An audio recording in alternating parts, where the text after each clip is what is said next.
Thank you, Hisham. Thank you, Larry, and thank you to everyone on the program for inviting me. Thank you to everyone in attendance. I'm sorry we can't be doing this in person, but I appreciate that you are joining us virtually. Of course, I'm in my house and I have 3 small children, so I apologize in advance if one of them invades. We've barricaded the room and hopefully they won't. So I'd also like to thank Hisham and Larry for not only the invite to give the presentation, but for the invite to produce a chapter for a forthcoming volume on questions of political change and political systems in the Arab world. And so what I'm presenting today is largely based on that chapter, but is also bringing together some of my research on Syria, especially as it relates to the post-2015 period. So what I'm going to do today is I have a PowerPoint that I'm going to kind of come back and forth from, a very small clip that I'm going to show, and I hope that I can be graceful about it. I can't promise, but I will certainly do my best. If we were to juxtapose a series of images from the first few years of the Syrian conflict, say from around early 2011 until mid-2015, what would these images tell us about, if we were to sort of take these images from the first few years of the conflict, ones such as this one of a protest, and juxtapose those with images later in the conflict, what would those 2 stories tell us? In the first phase of the conflict, or in the first few years of the conflict, we would likely see images of protesters, of large crowds chanting and singing for the downfall of the Syrian regime. We might see battalions of the Free Syrian Army or other armed groups such as ISIS or Jabhat al-Nusra or whoever. We might also see images of an external opposition shuttling between Western capitals. Of course, we would also see images of the growing humanitarian catastrophe. In the period after 2015, if we were to try and think of what defines the period after 2015, we might see a whole set of different images. We might see images of green buses, such as this one down here. Green buses transporting reconciled fighters into Idlib, or of settlement committees on the Syrian-Jordanian border processing applications for Syrian citizens to return to their country.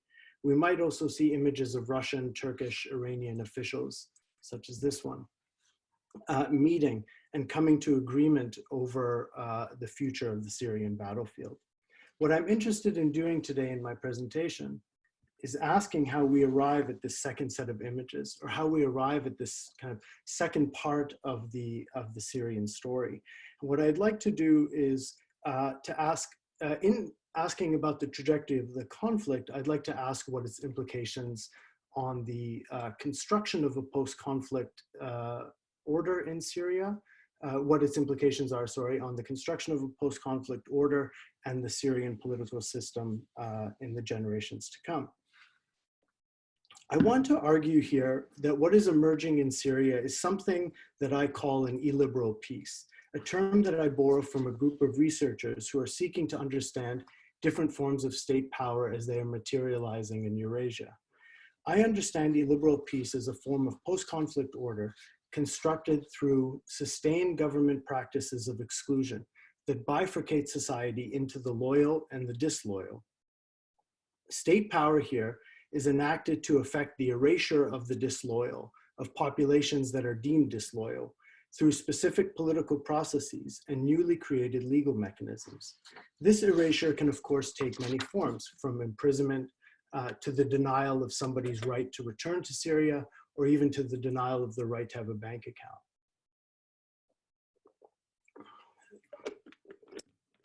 The illiberal peace is a peace that is not structured on the absence of violence, but on its continuity. It is, to borrow from Salwa Ismail's work, a form of subjugation that is also subject-making, as it seeks to construct a post-conflict order around pliant subjects who are subservient to regime power. In this way, the bifurcation of Syrian society into the loyal and disloyal is central to the regime's attempt to create a post-conflict order. It is thus central to peacemaking, as the regime calls it. I don't want to suggest here that this form of subject making or this form of peacemaking is clean and neat, and that it's just happening and nothing is being done about it. But what I do want to suggest is that in the process of creating a post-conflict order, new forms of state power are being created and marshaled in the name of peacemaking. So I want to begin with a very brief historical sketch of the first phase of the conflict before moving on to my discussion of the illiberal peace. I think it's necessary here to maybe pause for a bit, and if anybody's heard this joke about Lebanon, that if you think you understand Lebanon, then it's badly explained to you. I think that relates a lot to some of what I'm going to talk about in Syria in the first phase, so I ask that you bear with me. I want to kind of get through that as quickly as I can.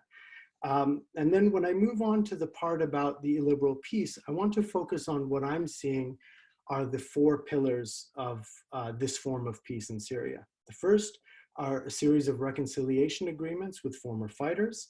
Second, a settlement process with civilians, in which civilians are granted the kind of legal right or legal ability to return to Syria.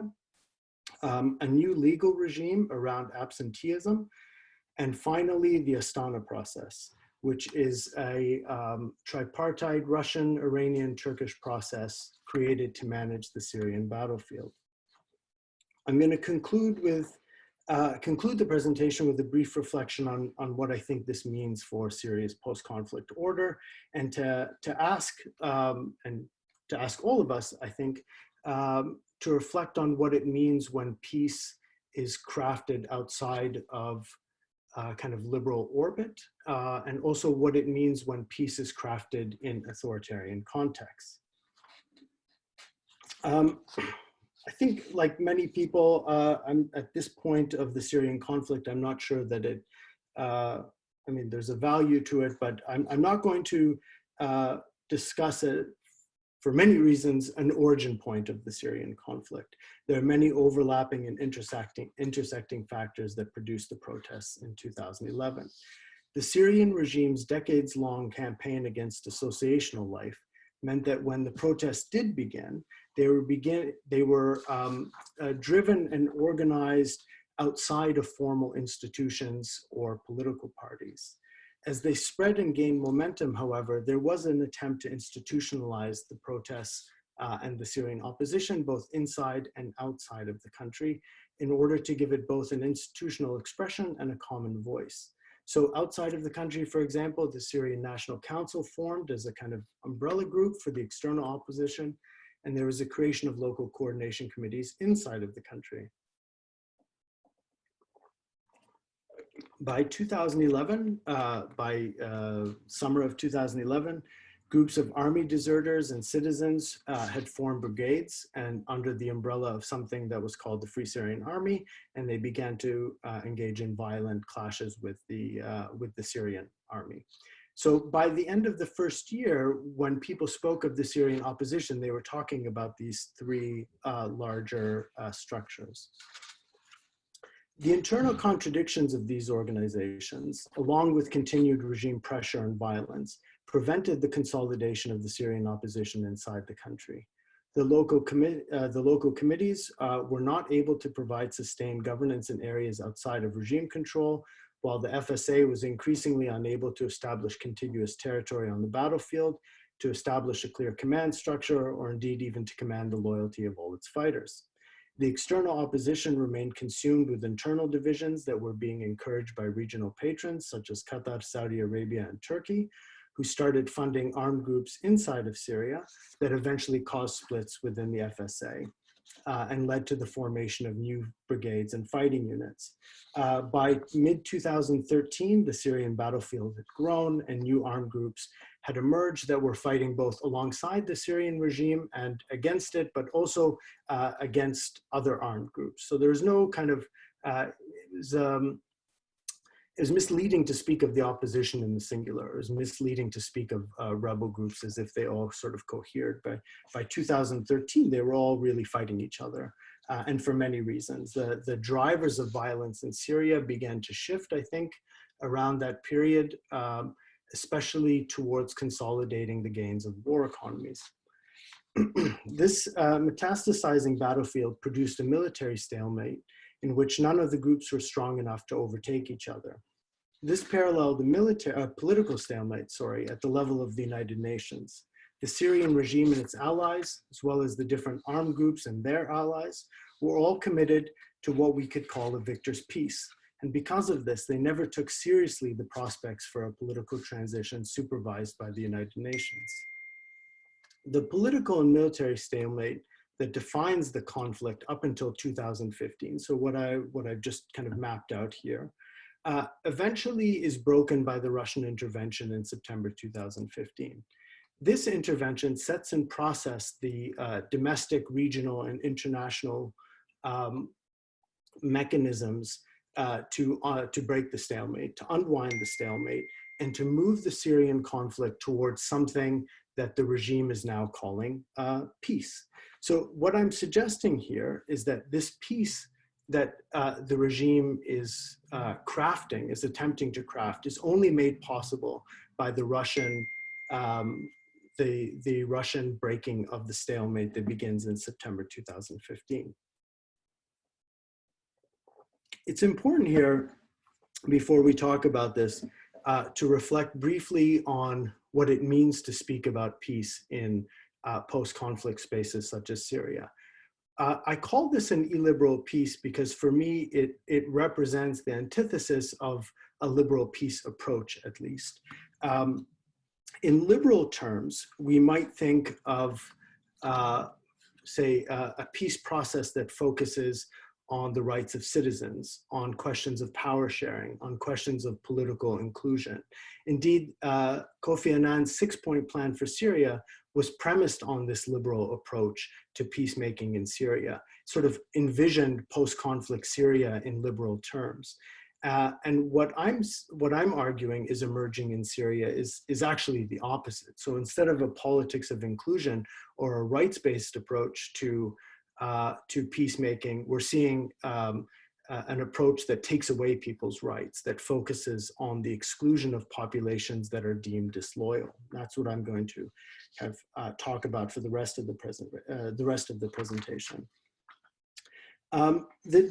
The decimation of the armed groups by the Russian intervention, what happens, I don't want to talk too much about this, but the Russian intervention starts to target specific areas. It's not a kind of national intervention really, but it targets specific areas, imposes sieges on armed groups, and then once they are besieged, forces them into these reconciliation agreements. And what this does is actually allow for politics. It makes politics possible. It creates specifically two parallel political processes that substitute for negotiation or deliberation, which are typical mechanisms or some mechanisms we might think of as being able to bring about peace in conflict zone.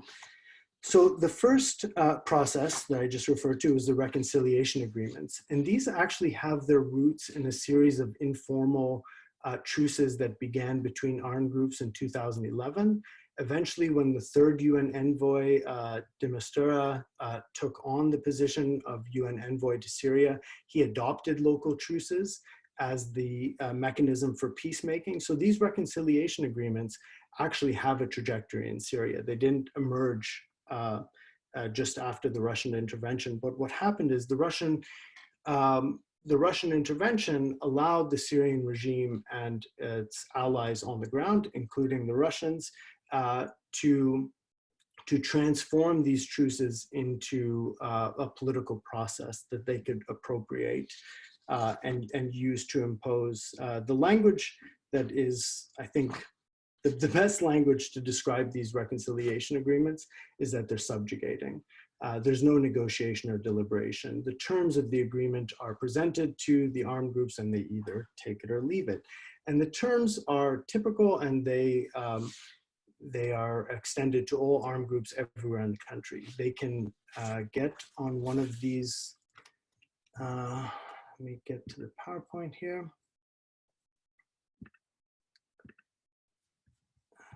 So these buses, you see the Syrian Red Cross is facilitating this. Under the reconciliation agreements, armed groups and their families and any civilians who support them are guaranteed secure passage to Idlib, to the governorate of Idlib. Now, this was happening throughout the country. So an armed group from Dar'a or from Homs or Hama or wherever, anybody who accepted this deal was allowed to get on the bus with a handgun. They had to give up the rest of their weapons and they were shipped to Idlib. The other choice, I'm going to talk a bit more about what happens to the people who take that Idlib deal in a second. The other choice was to actually pledge loyalty to the regime and to be remobilized into the regime's counterinsurgency apparatus, specifically into the 4th Division of the Army, which was led by Maher al-Assad, or the 5th Division of the Army, which was led at this time by a man named Suhail al-Hassan, who was, he's a very popular general within loyalist circles. The principal characteristics of these agreements were to bifurcate the fighters, those who would accept their status as terrorists and be displaced along with civilians who supported them, and those who would pledge loyalty to the regime and be remobilized and integrated into the counterinsurgency apparatus. So the outcome of these agreements was not only to bifurcate the fighters, but to produce all sorts of forms of displacement, population exchanges between besieged towns, the pillaging of towns, but importantly, this kind of transformation of former enemies into friends. It also created a new subjectivity in Syria, that of the reconciled fighter, a new geography, that of the reconciled area, and a new political process that could substitute for political deliberation, and that's reconciliations. I want to emphasize here that in the kind of pre-2016 period, the truces were very informal, even when they had the support of the United Nations. This became a kind of national policy of peacemaking and has been celebrated as such in Syria. I just want to use a very brief example here. First, I'm going to share with you my rough translation of this interaction. The interaction is between a journalist who wrote a book on resistance media and is very supportive of the Syrian regime and is always on the front lines. Is a man named Hussein Murtada, and he is interviewing a reconciled fighter. And so he's kind of on the front lines. I think they're in Quneitra. And you see these things, reports of life in the reconciled areas, how happy everybody is, how much better things are. You know, reports with the factions that have now become part of the regime's counterinsurgency apparatus. So I'm just going to quickly show, I hope everyone caught that. So this is really important to the regime's narrative about the reconciliations as forms of peacemaking. Taking, for example, this journalist who is very committed to the regime's stability and preservation, putting them on the front lines with the reconciled fighters. Of course, they're smirking, so there's not a lot of agreement, but you'll see for yourself. واي فصيل كنتوا؟ احنا كنا نواقف الصفين موجودين وبعدكم بسلاحكم هلا موجودين وهلا عم الى جانب الجيش السوري والى جانب الشعب السوري. احسن لك هلا هيك شو كنا بدنا نجيب لهم معنا راحه ولا بسكوت؟ لا بسكوت. سجل Just quickly go back to the translation there. So you see what's happening there is, this journalist on the front line saying, oh, who are you fighting? You're fighting with the Syrian people. What are you bringing them with you? It's, it's intended to affect this transformation of these enemies into friends. In the same way that the Syrian regime has created this process of reconciliation, it's also created a process for citizens to settle with the state, by proving that they have not engaged in any terroristic or subversive activity against the homeland since 2011. This is a process that almost directly mirrors the reconciliation agreement, but is mostly directed at citizens outside of the country who wish to return. So on the Ministry of Foreign Affairs site, for example, one of the questions is, how do I settle my status? Because people who want to return need to sort of submit to these settlement committees. The settlement process is a quasi-legal regime that allows Syrians outside of the country to apply to a settlement committee to determine whether they are eligible to return or whether they have to stay outside of this country. Eligibility, now this is a very interesting question. Eligibility is determined entirely by an individual's ability to demonstrate loyalty to the homeland. Loyalty to the homeland is demonstrated by proving that you have not engaged in any subversive activity from the period of 2011 until today. I'll talk about what subversive activity means in a second. The settlement committees are very localized. They exist throughout the country. They can exist on, they actually have them on borders. Halab has many of them, Homs has many, so it's not just one for a city or an area. There are many. They're usually composed of Ba'ath Party officials and local elites. They receive applications from Syrians, receive them in batches, they submit them to the intelligence apparatus, and then a decision comes back, yes or no. Those who are permitted to return are provided legal documentation attesting to their settlement, and they're allowed to return to Syria and extended all rights, assuming they haven't violated any other laws. And those that are told no are simply denied entry into Syria.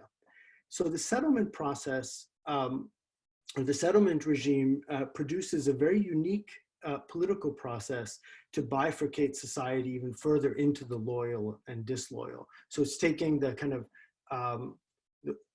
what the reconciliation agreements do with the fighters and extending that to citizens.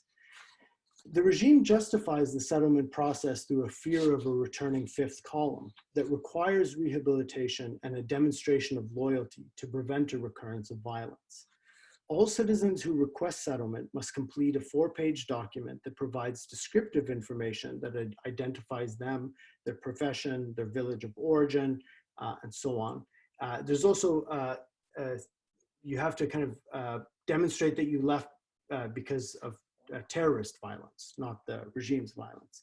There are also 12 open-ended questions that range from asking for any information that individuals have about others engaged in terrorism. So it's a kind of form of denunciation where you're denouncing other people, to their knowledge of mass graves. So it's very open-ended questions about their knowledge of activity during the conflict. The document ends with a loyalty pledge to, quote, build national pride and to work alongside the government and to agree to never betray the homeland. There are tens of thousands of Syrians who have applied for settlement, of course, and many more that can. A person's eligibility for settlement, however, is increasingly not just tethered to questions of loyalty and the ability to prove that somebody is loyal, but to a series of absentee laws that punish Syrians for leaving, for having remained outside of the country. These new laws criminalize absenteeism, and they collapse other laws around military desertion, political subversion, any form of violent, non-violent political activity. They collapse all of this into the crime of terrorism. And the crime of terrorism demands that the state legally now engage in property seizure and other forms of casting Syrians out of the body politic. So what these new legal regimes aim to do is to punish Syrians for the state's perception of their disloyalty during the conflict. For example, after a series of presidential amnesties, these were kind of one-off amnesties, the state passed a law, number 18 in 2018, that criminalized army desertion and created a process for Syrians inside and outside the country to receive amnesty. The law talks about the failure to re-enlist in loyal terms. So people make mistakes, people betrayed the homeland, so on and so on. And classifies military desertion as terrorism. So now this is a crime of terrorism. The effect of being outside of this amnesty law is not only to lose your property and assets, which are being appropriated by the state, but the effect is also to denationalize Syrians, because it makes it virtually impossible for them to return to the country and to live there. So there are all sorts of laws that are created to punish absenteeism now, and this, of course, is connected to military desertion and all sorts of other crimes that are considered terroristic. Law number 22, I believe that was in 2017, created counter-terrorism courts that would deal exclusively with cases of Syrians outside of the country and inside, of course, but mostly for, I think, for these cases of settlement that would deal with cases where the state brought a case against a person for terrorism, and in their absence, the court, these new counterterrorism courts, could allow the state to legalize a seizure of somebody's assets. So I'm very sorry here for the quality of this. You have to sort of trust me. Right here on the right of the screen is an example of the, this is like a circular. So obviously on the left is just handwritten names. These are often how lists of people's names are produced. I mean, there are many ways in which they're produced, but on the right, we're seeing an official document from the Ministry of Finance that is directing the governor of the specific province to seize the assets of all of these individuals who are listed here. And the stuff at the top talks about the laws that are applied here, the days of the court decision, and so on and so on. The important thing for me here is that this is not just a process of retribution, but it is becoming state policy and becoming embedded in how the state relates. I mean, it is how the state relates to its citizens now. So the reconciliation and settlement regimes, as well as the absentee laws, intersect to produce a new form of subjectivity in relation to state power, in which citizens are expected to demonstrate loyalty to the homeland in order to retain rights of residency, work, and property in Syria. These new regimes are productive of various forms of exclusion that target former fighters, the displaced, both internally and externally, and Syrians inside of the country. And it targets all of these populations for casting out of Syria's future. While the laws do not explicitly denationalize Syrians, the intended effect, of course, is to make someone's presence in Syria impossible. Absenteeism, then, has emerged as a form of demarcating political subjects in Syria and another way to distinguish between the loyal and the disloyal. The final pillar of the illiberal piece that I want to talk about is the Astana Process, which is a guarantor system of external suzerainty over Syria. The Astana Process initially emerged out of Russian-Turkish agreement to monitor the ceasefires in the reconciliation agreements. From this specific form of cooperation emerged an external process to manage the Syrian conflict, and which basically completely supplanted the United Nations-led Geneva process. The Geneva process failed to end the political stalemate in Syria and initiate a political process to end the conflict. All 4 UN envoys have failed miserably. The Geneva process was premised on a liberal approach, as I suggested earlier. As such, the liberal approach to post-conflict peacemaking through inclusion and power sharing and so on was incompatible with the victor's peace, or total battlefield victory, that was pursued by the Syrian regime and its allies on the one hand and its opponents on the other. As a form of international control over Syria, the Astana Process has provided external legitimization of the continuation of violence, interestingly, in the name of peacemaking, and provided a serious alternative to the forms of liberal peacemaking advanced by the United Nations. As such, Astana represents a space for the negotiation and implementation, of new norms around conflict management and resolution. The trajectory of the process, and I think my time is almost running out, so I will go through as quickly as I can. The trajectory of the process has been such that the tripartite powers have often sought to align themselves in a way with the UN and to go out of their way and say that the Astana process is not incompatible with the Geneva process, but the effect is to render the Geneva process useless. Another interesting thing that Astana has done is that, well, one of the reasons why Geneva collapsed is that there was no space for political deliberation because the regime did not want to deliberate or did not want to negotiate with certain people in the opposition and so on, and vice versa. What Astana does is actually create an opposition in the vision of the tripartite powers through the Syrian Congress of National Dialogue. Now this is emerging, this Congress is emerging as a negotiating partner with the Syrian regime. They both accept each other to negotiate through Astana. The Congress thus legitimizes the Syrian regime as a negotiating partner and serves to undermine existing opposition bodies. Similarly, the creation of the Syrian Constitutional Committee, and this is still very early, a body that includes appointments by the Syrian regime, ensures that a post-conflict constitution or a political transition as envisioned by Geneva would never seriously take place or would not undermine regime power. So as I begin to wind down, the Syrian political system is currently shaped by 4 pillars of post-conflict order: reconciliations, settlements, absenteeism laws, and the Astana process. Together, these pillars are productive of a particular constellation of domestic and regional power that is shaping Syria's political system. As the battlefield shifted, so too did the prospects for political change. The Syrian political system has evolved in relation to the battlefield and independent of external pressures for a political transition or a rights-based or a power-sharing approach to conflict resolution.